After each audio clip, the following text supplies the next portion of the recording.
TS21, OneWeb F6. Le 27 février, cette fusée a mis en orbite 6 satellites de la société aérospatiale OneWeb. Il s'agit des tout premiers d'une série de plus de 600 satellites positionnés à 1000 km de la Terre. Leur but, assurer un accès à Internet partout dans le monde. Mais pourquoi vouloir connecter la Terre entière ? Le premier intérêt est d'atténuer la fracture numérique. Dans le monde, 45% de la population n'accède pas à Internet, et particulièrement dans les pays pauvres et en développement. Par exemple, au Niger, seulement 10% de la population utilise Internet, contre 80% en France.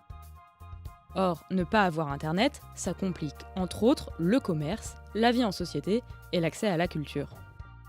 Avec une constellation de satellites comme celle proposée par OneWeb, toute la surface du globe aurait potentiellement accès à Internet, en 4G, voire en 5G. D'après l'entreprise, une couverture planétaire devrait être assurée dès 2021. Évidemment, OneWeb ne fait pas ça par philanthropie. L'aspect financier est aussi un gros morceau du projet. En mettant en place un réseau Internet mondial, chaque être humain devient un potentiel client. Le marché est colossal. D'ailleurs, le projet de réseau mondial de OneWeb attise déjà la concurrence. Les entreprises américaines SpaceX, Google ainsi que le canadien Telesat envisagent eux aussi d'installer une constellation de satellites en orbite. Sauf que plusieurs constellations de plusieurs centaines de satellites en orbite autour de la Terre, ça peut créer des collisions, comme en 2009 entre Iridium et Cosmos. Le risque est mince, mais plus il y a de satellites, plus il augmente.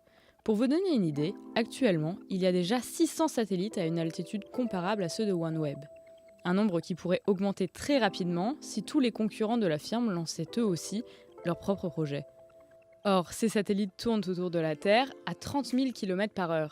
Et à cette vitesse, une collision provoque plein de déchets spatiaux, qui pourraient eux-mêmes venir frapper d'autres satellites, jusqu'à créer un nuage de débris autour de la Terre. Au point, peut-être, un jour, de nous empêcher de voyager dans l'espace.